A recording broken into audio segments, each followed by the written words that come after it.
It's time for a reality check. We're here to deconstruct health and fitness trends and provide tangible advice so you can become 1% better with each choice starting today. Welcome back to Reality Check. We are your hosts, Jess and Jill. And if you're listening to this, it is the beginning of the year. It is January.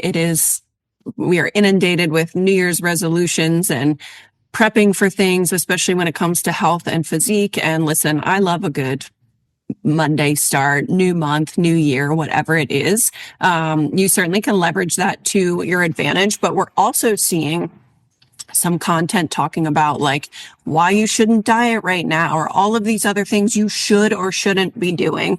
As always, we always like to come in and provide context around why dieting can actually work great. But I generally tell people and women that I work with that the prep starts at like the end of last summer, early fall, in terms of, I always say that's a great time to reverse diet or build muscle or just give your body a little bit of a break from a lot of women spend obviously years and years and years trying to live in a deficit.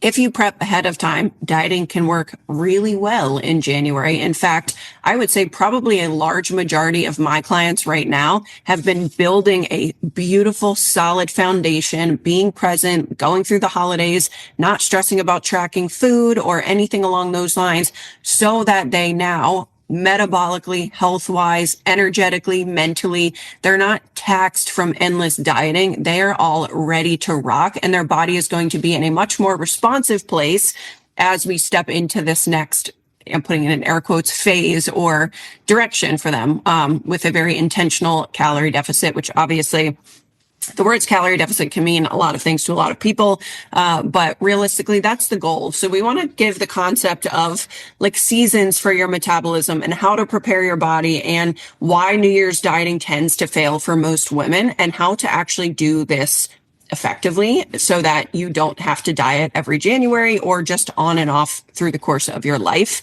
and just the psychology around that. So we want to give you just some tangible things to take away. And honestly, you might listen to this and think like, ooh, based on what they're saying, I'm a little bit behind. And I want to be clear that you're never behind. Your journey is your journey and you can go about this however you want to. And the timeline for this looks drastically different for everybody.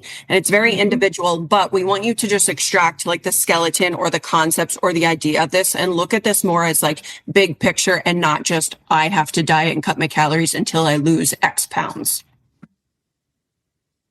So zooming out. Yeah, I always, when I start with clients, I always have them zoom out. Typically with most of our clients, we start with a build phase, regardless of when they start with us, right? Because we want to make the most of our time together.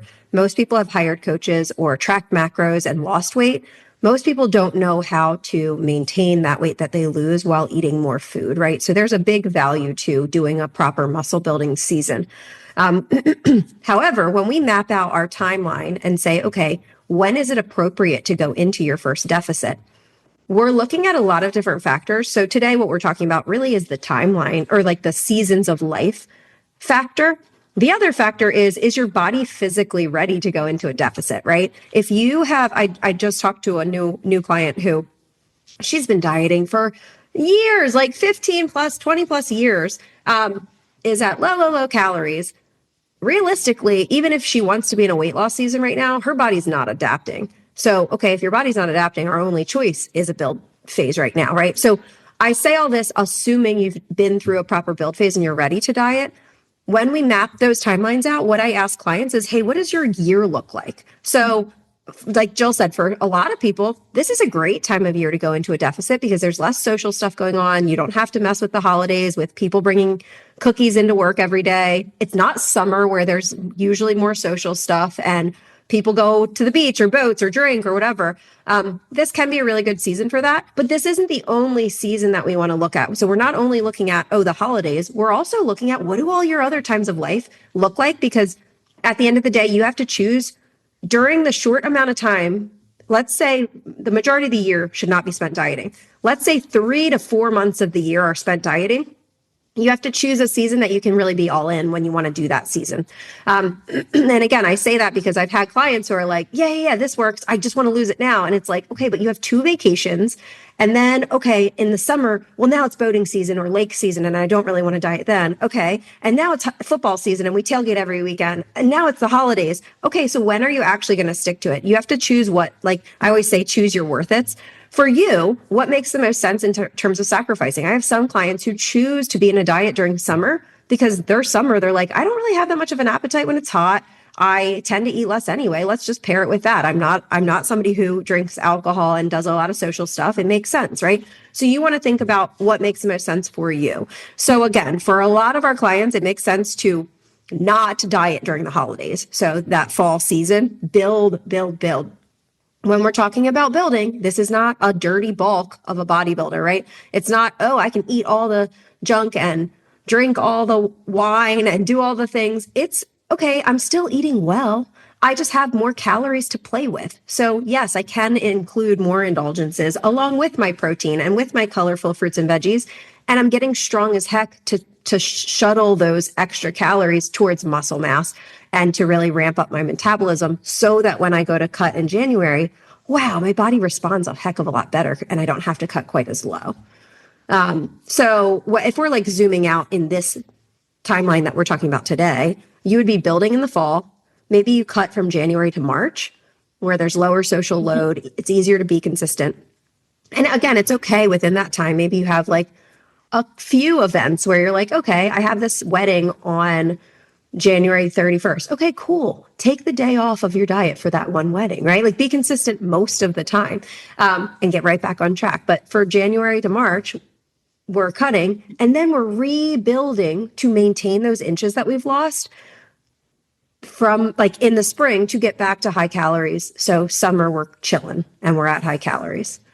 Yeah, I'm having conversations right now with clients. So generally what we do, when a new client comes in, we have this like roadmap or timeline, right? And we always tell them it's like an estimation. Once we get to know them and their life and their body and their diet history and how their body responds to what we prescribe for them, then from there we can kind of say, all right, pending everything goes how we anticipate it going, your body could be in a place to execute a deficit around this time, right? There's a lot of variables that go into that and that can change that. But then now that I'm closer to like, okay, we are ready to execute a deficit, to Jess's point, I have clients look ahead and I'm like, okay, we're not going to be dieting for the next 6 months, but between now and January and June, tell me what things you know of that could be a setback for you, right? What vacations you have, like Jess said, weddings, birthdays. Oh, we always go away to my cabin for Memorial Day weekend, whatever it is. Give me those things. And then tell me what your expectation is for this deficit. Because you can't go in and say, I got to lose 40 pounds before summer because one, that's not realistic for most people. And two, so we have to be clear on the expectation, but then we have to know what are we getting out of those inputs, because that is going to give you complete clarity on, generally you should execute and be as dialed as you can in a deficit so that you don't have to, be on and off forever. But essentially I get the expectation from the client, make sure that it's realistic within the timeline. And then I say, okay, if this is what you want, this is what that would look like in this deficit, or, hey, I don't see that happening in this round of this cut, but I think we can get to this point. Now let's reverse engineer of like what that would look like, how we're going to manipulate things. I might need your steps to be higher than you think in your head, and we might have to do this and this and this, right? Or, hey, you have way more social events than I anticipated, so I want to be realistic about this thing. Or you're going to have to be like perfect, whereas I wouldn't generally set that type of expectation most of the time for clients, right? Because we never want them to feel like they have to be perfect, and you don't, but you do have to be very consistent so that we can execute the deficit, get in and get out. And this is why having phases is also so important from a psychological standpoint, because my clients have been not dieting. They've been lifting weights. They've been eating 2,400 calories, whatever it is, living their best life. They are so psychologically like ready to go. They're not diet and struggling with diet fatigue like a lot of women are, where they do it for 5 days and they're like, God, I'm so sick of this. And they're like, my body's not responding, but they don't even have the fortitude inability to execute beyond a 7-day time frame in their deficit because they've been trying for so many years that they don't even trust themselves. Yeah, they're so burnt out. So there's a lot of that goes into it. Now, I don't always necessarily fully communicate this to clients because this is my job as a coach. When you hire me, it's my job to like carry the burden of it, right? Carry all of the ins and outs and like, hey, here's the pros and cons, here's the options, the client executes, right? Like that's the beauty of having a coach. But I think it's really important to understand that process and what's going into it from a coaching perspective so that you know how to think about it, whether you're executing it on your own or not. Yeah.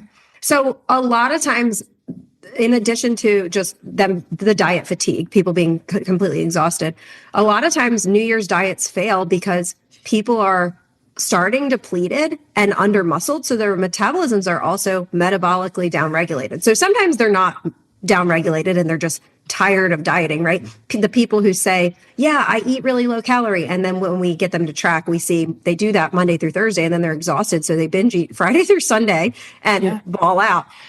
They're not truly adapted, right? They're just tired and haven't learned balance. There's this other population where they truly have been dieting for so long, they are lacking muscle mass and their metabolisms slow down. They're burning less calories at rest. So when you go to diet, you have to cut really horribly low to see any change. And again, that's not to say you might do a proper 3-month build phase. A lot of this is dependent on what does your diet history look like. So if somebody has been dieting at a really low calorie place for 20 years, and then we spend 3 months at 2,200 calories, that's not to say we're going to be able to see weight loss at 1,850, right? We might have to cut lower depending on what your body's physically adapted to. However, if you don't spend that time priming your figure, and priming your metabolism, it's going to be more and more difficult for you. I think another big issue is not having an end date in sight. So when we map out a client's deficit plan, it's a clear, okay, typically 10 to 14 weeks, we're going to be in this diet. I think there's psychological value to knowing that there's an end in sight because, again, we want to treat this like a sprint. And when you're in it, you're all in. Let's get the maximum benefit, knowing that on the other side, we're going to bring your food back up to maintain the inches lost. And until you've done it, a lot of times women are scared to go back to higher calories because they think they're going to gain it all back. If you're doing it properly, as you're increasing calories, you're continuing to get strong. You don't put on additional inches. But by not having an end date in sight, it allows this dabbling type mentality where you actually don't even get the benefit when you're in it. So really great idea to kind of have an end date in sight, plan these seasons out in advance. And then another one I think is like treating January as a punishment for the holidays. Like, this is a pre-planned deficit that we've just primed our body for the last 6 months. And now we're ready to go into it. And we have a plan. We have a action items every day. We have an end date for it. It is not I just ate way too much last month and I gained 5 pounds. So I better cut all carbs now, right?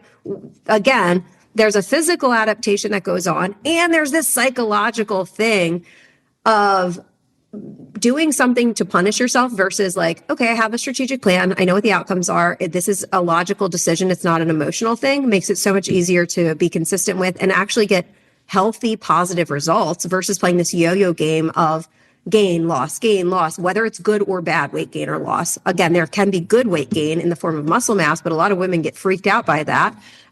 We want to spend those times at higher calories putting on some muscle so that you're not in this reactive state of, oh no, I gained weight and probably body fat because you weren't paying attention to these other things we're talking about. Now I'm just going to restrict again. And then you end up in this cycle for the rest of your life. So plan it in advance, prep yourself, know that there's an end in sight and do it as okay, here's my expectations, here's my inputs, and focus on it from a data standpoint, not from an emotional standpoint.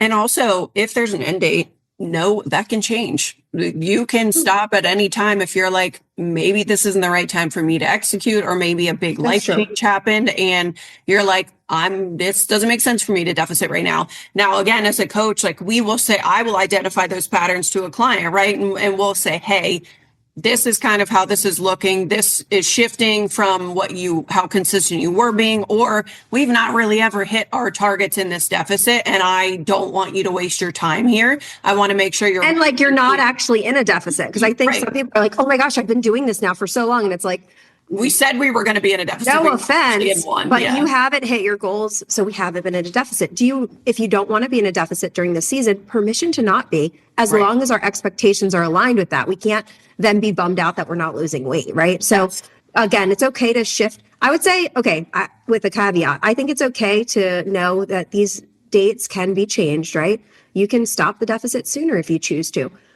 My only caution is I've seen women drag it out longer and longer and longer, even when it's not fruitful. If your body is now adapted and you're at this low calorie place and you're not losing, what do you have to lose? Yeah. Why are you restricting and torturing yourself? You need to go into a build phase because, and again, I think this is coming from a place of fear of gripping to, oh no, if I eat more, I'm going to gain a pound. I'm going to gain 2 pounds. Okay.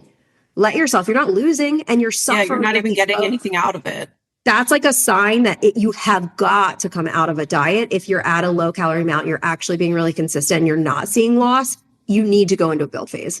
And also biologically and metabolically, like if you are truly in a deficit and your body, it is just adapted and you're not responding. So many women think, well, if I'm not even losing in a deficit, then I can't possibly increase, because if I'm eating 1,400 calories and the scale is not changing, or if I have a little more than that, then I gain, then if I do a build or a reverse, I'm just going to gain a ton of weight and be in a worse position. And I want to be clear that if you are genuinely metabolically adapted, one, we're not just YOLO eating 2,400 calories tomorrow. We're going to work our way up to it, which is why, reverse dieting can be controversial among different professionals in the space. And it's why I don't call it a reverse diet. I say we're going into a muscle building phase because we want those extra calories going to use in your body. You may gain weight. Guess what? If I eat more, there's more food in my stomach. That weighs something, right? Okay, we retain a little more water. That weighs something. However, if it is done properly, you will not be gaining inches. You will not be, which inches equate to body fat. Reverse diet though, because you are slowly adding calories back in, and there is a major psychological benefit to that. Not to mention, if you have truly been restricting for a long time, digestively, just internally, to just jump up to maintenance calories tomorrow, physically isn't going to feel good. You're going to feel bloated and very full, and mentally you're going to be in a tough place. So professionals will argue with me on this, but I'm like, I'm not saying that like we're magically eating more food and I'm just like revving up your metabolism. Like, I know the science behind it, but I also have worked with so many women to know that I have to be tactful until their brain catches up with the data that I present to them. And that's why I think the process is so beautiful, because there's so many benefits to it. And I think the other thing is too, that a lot of women, like Jess mentioned, are like white knuckling to this low calorie intake when they come to us, but they're not actually always sticking to that. They've got these massive calorie injections when they're like, screw it, this isn't working, or they're just being social and being a human one day. And then they're like, oh, I've been dieting all this time. I'm like, well, you haven't really, right? Like, and when I put you at 1,800 calories, you might in your head think my MyFitnessPal's been set to 1,200 calories for the last 10 years, but you haven't actually been hitting 1,200 calories every day for the last 10 years. So 1,800 average wise could be a deficit. We've had women for you. Yeah. We've had women come in thinking that they are dieting, and then we reverse diet them and they start losing weight. And I have to break it to them that like, hey, adding calories doesn't make you lose weight. You were accidentally eating more on average than you thought you were before you came in. And it was probably those weekends that weren't tracked or whatever. Because now if your body's adapting to this, now losing inches is a different story. You might lose inches and not see the scale change. That's a really cool adaptation. That means you're building muscle and losing fat at the same time. But if you're losing weight, you're in a deficit. So you were probably just eating more than you thought before. Also, not to mention, if you don't physically feel good, if your digestion sucks, you're bloated all the time, you say you have hormonal concerns, you were just diagnosed with Hashimoto's, all of these different things, and you're like, but I got to lose 30 pounds. And I'm like, hey, I use this over and over that people are probably tired of hearing it, but the slingshot analogy is so valid in this scenario where like if you pull back, if you are willing to just release and take a couple steps back for a second and heal this stuff and fill in the gaps in your foundation, you are exponentially going to launch forward in your physique and how responsive your body is, not feeling like you have to be perfect to lose a few pounds. And mentally, execution is going to feel so much easier because you're not fighting against all of these different things, because there are true underlying issues that can make creating a calorie deficit for your body more difficult. If I had a diet at 1,200 calories, I would just never diet, right? Like I physically cannot do that. That is not within my nature. I don't want to do that. But you have to know the difference, and you have to know that like committing to reverse diet, build, maintenance, whatever you want to call it, isn't this period of you delaying your goal. Like it is part of it's working towards to get it. what you want. Yeah. And it sets your body up to be like a more efficient calorie burning machine, so that all the time it makes it easier to keep body fat off. I just had a client, and she at 6 months is bummed because we hadn't gone into a deficit yet based on her eating history and how her body was adapting during the build and all of that. But her cholesterol improved. She said her hairdresser's like, oh my gosh, what's going on? Are you eating more protein? Your hair is thicker. All these health markers, sleeping better, like all these health markers are improving. And she's like, but my body hasn't changed yet. Okay, but all the health markers are a sign that your body is becoming healthier, your metabolism's improving, you're eating more food without gaining an inch. Great. That's going to set you up so well when you decide to go into a deficit. And again, you're not going to feel hungry and irritable, and like you're going to mentally be more ready and stable for it because you're actually in a healthy place going into it, not in this volatile, low fed state. Yes. Okay. So we kind of talked about all the we also have past episodes. I want to point you guys back to these. We went through an episode of how to properly build, how to properly cut, and how we integrate clients into maintenance. I highly recommend going back and listening to those, because we talk about like how to do it effectively and how to really do it ineffectively, because pretty much everybody knows how to lose weight, right? Are you doing it in a way that's going to keep it off? Or are you like, well, that worked for me once. Okay. If you couldn't keep it off, it didn't really work. Go listen to those episodes in terms of like how to do these different phases. Yeah. Okay. And then knowing about dieting too, I was going to say that like when you do all of this prep work, we have this perception that dieting is like extremely restrictive and torture and miserable and cut out all of these things. And we still think a lot about calorie burning, which is like such a minimal part of the equation. It's avoiding carbs. I just talked to somebody 2 days ago, and she's like, I'm doing everything. I don't eat pasta. I don't eat bread. And in my heart, I'm like, oh gosh, this poor thing. That's not everything we would tell you to do. Yeah, that's not the recommendation for fat loss. Fat loss and weight loss are two different things, but there are women, sometimes I ask this question and it really hits them so hard when we have these consultation calls that I'm like, how long have you been thinking about losing weight or actively trying? And most of them are like, started when I was 14, since when I was 12, 16, my entire adult life. And it's like, dieting is literally your identity. Every single day you wake up and think about this. The brain power that you put towards that and the stress that you put on yourself just to diet is so crazy. This prep work eliminates all of that. Yes, dieting comes with having to be more mindful, and there's a little bit of sacrifice that comes with that, where you can't just eat whatever you want, and you realistically can't do that all the time anyway, but you can't just eat whatever you want, and we need to be mindful of our food quality always. And sometimes you have to make sacrifices in social settings that maybe you wouldn't otherwise have to in a air quote maintenance phase or just live in life. But it's temporary. That the concept of dieting is restrictive and exhausting because you associate it with doing it every day your entire life, and doing it extreme, very short phase. Yeah, and doing it to extremes. Like, we don't change what we eat if we're in a build or if we're in a cut or if we're at maintenance. We just have less wiggle room of calories to play with. So we're hitting our protein goal first, regardless of if we're in a cut or a build. And then we have a little bit less fun calories to play with if we're in a deficit, versus if we're in a build, we have more fun calories to play with once we've hit our protein goal. In either case, we're not eliminating things completely. Again, we just have to maybe choose our worth. It's a little bit more if we're in a deficit, less wiggle room. But yeah, it's not a different way of eating. And if you treat it like I've got my diet foods and my not diet foods, you're not going to be able to keep it off. Whatever So you do to lose weight, if you don't see yourself doing it long term, 1, 3, 5, 10 years from now, eating that way, going to the gym at that frequency, doing that much cardio, whatever it is that you feel like you're doing to execute a weight loss phase, if it's not something you don't see yourself doing long term, don't do it. And again, yes, our maintenance phase looks different than our dieting phase with clients, right? Like there is a little bit of a shift, but I just mean for the sake of it's overcommitting and being so restrictive. Burning calories to lose weight. Like if you try to burn calories to lose weight, you are going to gain those pounds back with excess, probably more. Yes. But yeah, the only thing that we fluctuate during a deficit is calories. And sometimes we will increase steps. Mm-hmm. We are not saying, okay, go add 2 hours of cardio. We're not changing how we train. Our clients are lifting to get strong during a build, and they're lifting to keep that muscle during a cut. The lifts don't change. They are eating fruits and veggies and fiber during a build and during a cut. They are eating plenty of protein during a build and during a cut. And then the only thing that we change is manipulating those calories higher or lower, and possibly manipulating steps higher and lower, depending on the person. Yeah.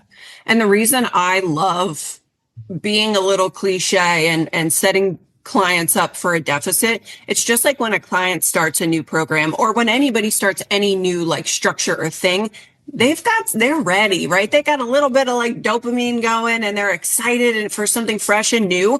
Everyone, actually, I won't speak for everybody. A lot of people do crave structure after the holidays. They're like, I was talking to a woman yesterday and she's like, I'm in that season at the end of the year where I just want a salad. Like, I just want a salad and to go for a walk. Right. And I feel like it's so relatable of like, I myself, like my food quality definitely was different this month with more indulgences. And I was filling my day with less nutrient dense things than I typically would, but I knew that it was like temporary and I'm just living life and it's the holidays. I'm still getting protein and moving and lifting and sleeping and hydrating. Right. But, I knew that was a little bit of a shift temporarily. And now that's not a forever thing, right? That's okay. So if you want to like use that motivation of the new year, use it. Great. Yeah. Plan your season so that this is your deficit, your diet season. If that's what makes sense for you, and if this is a time of year that you feel really excited and motivated, sure, use it. Don't count on motivation to stick to your plan, but why not align it with a time that feels more motivating? Yeah. So if you're listening to this and you're like, all right, well, it's January. I'm here. I've been dieting for months and years and whatever. I didn't do the foundation that you're recommending, or I'm not on the timeline that you're recommending. What do I do now?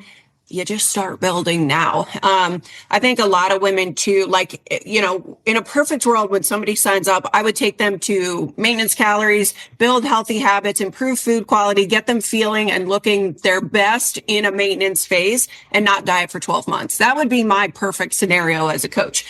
I know that when somebody signs up for coaching, they want fat loss yesterday, right? So like we do tend to condense the timelines to kind of have a middle ground to meet a client where they're at, but also know that we need some type of foundation that we're building on to take them through our program and our protocol. So you can just start now. It doesn't have to be a 6-month build, a 12-month build, whatever, but start and do 12 weeks. Do anything, 12 weeks, right? Add protein, add the good stuff, do all the basics we talk about in every single episode here. Yeah. Get strong, train 3 times a week. Eat your body weight in grams of protein. Do that for 12 weeks and just see what happens. But do it at like what we would call maintenance calories, which if you're using an online calculator or something, for every grown adult woman, it needs to be over 2,000 calories a day. So aim for like, I don't know, if you're nervous about it, aim for 2,100 calories a day, 2,200 calories a day, but crush your protein and get really strong for 12 weeks and see what happens. Yeah. And also, if you are doing that, if you're eating at maintenance calories, you're lifting and the scale is staying the same. My perception, our perception as coaches, that is a green light from your body. It is good. It is happy. It is liking this. We like to see stability at maintenance calories for an extended period of time. There's no real set timeline for that. Unfortunately, I wish there was a magic number. we'll say Jess said 12 weeks, right? Like I'm saying that that's a safe minimum. That's a safe, like, okay, you a can try solid it. amount of time. Yeah. But that means at maintenance consistently. So That means you're above. Yes. That doesn't mean we're climbing there. Trying, for the 10 weeks. It doesn't mean, oh, well, I'm at 16 most of the time, and then I get up to 2,000 and now I drop back down. It's you're living at that higher amount that I'm talking about for 12 weeks. Yeah. Yeah. And to get there, Jill just said, as long as the scale is staying the same, I'd say as long as inches are staying the same, because there's a possibility that you start gaining muscle and you freak out because you see the scale go up or fluctuate within five or 6 pounds within 12 weeks, and you start panicking. If your inches are the same around your waist, your hips, your chest, like those 3 areas are the ones that I tend to measure most. Great. That means you're probably putting on some lean muscle mass. That means you're absolutely speeding up your metabolism. That's good weight. Isn't it funny that we are just like not capable of spitting this statement out without giving caveats? So my other caveat to that is also to every single thing. Inches. Like sometimes someone's like glute measurement will go up in a build because they're adding their right. So like inches should be relative. Within an inch. Relative, yes. But then also like how you feel as a human, your biofeedback should be good. You should be sleeping and energized and be in a good mood and digestion be good and your cycle be regular, right? Like so we're just going to keep caveating, but like you should feel good. Your measurements, everything should be stable. This is why I love taking pictures, because you might be like, ooh, what's going on here? But I did this for a client recently. Like she's like, is my body responding really slowly? Like what's going on? And I shared her pictures and went through her check-in, and she's like, gosh, every time you show me my pictures, I'm just like blown away. Like, how do I not see that? Because you see your body every single day. You don't realize the change that's taking place. I think that's a great point, because it can help you logic yourself out of the emotions of the scale fluctuating. Yes. So start now. This timeline that we recommended for building and deficiting is based on our experience and what we see clients able to execute through. There are some clients that have been deficiting through the holidays and have no problem doing that. This isn't set in stone. You can do whatever works for you in your life. We have like tax professionals and CPAs that like can't even think and function in the spring, right? Like, so we go about things differently for them. So it's important to know your timeline and what makes the most sense. So like, I encourage you to like map out a year and just see what that looks like for yourself. Realistically, you should not be dieting any more than half the year. And that's, I'm being generous. That's aggressive. And that's aggressive. Like, yeah. The someday goal is you are at a great place where you feel good and you're not dieting most of the year. And then you want to lean out a little bit and your body responds really well, right? So most of your year should be spent not dieting, and then maybe 3 to 4 months of that year are dieting. It's going to be so much more effective for you if you were strategically building and not dieting in those other months. That's all, everyone. That's how to diet in January or any time of year that you want and make it absolutely as effective as possible. And not, if you're in a diet this January, whether you're listening to our advice about building or not, please lift some weights. Please eat a ton of protein. Please eat some fruits and vegetables. Do not starve yourself. Do not restrict everything. Don't wither away for the sake of seeing the scale drop faster. Get strong, because it will allow you to keep the body fat off. And the goal is to lose weight at the highest possible calories for your body, not the lowest or the fastest. Do not take yourself 0 to 100 and set yourself up for a crash, burn, diet, regain, repeat cycle until the end of time. If you are losing inches, if the scale is going down, you don't have to cut calories further. It's not always a half a pound to a pound a week. If you're doing it well. For most people, a half a pound to like maybe 1.5 pounds a week on average. You might not lose anything or gain a pound one week and then lose 2 to 3 pounds the next. On average, a half a pound to 1.5 pounds a week. Okay, that's really all. Okay. Happy New Year, and we'll see you guys next time. Bye.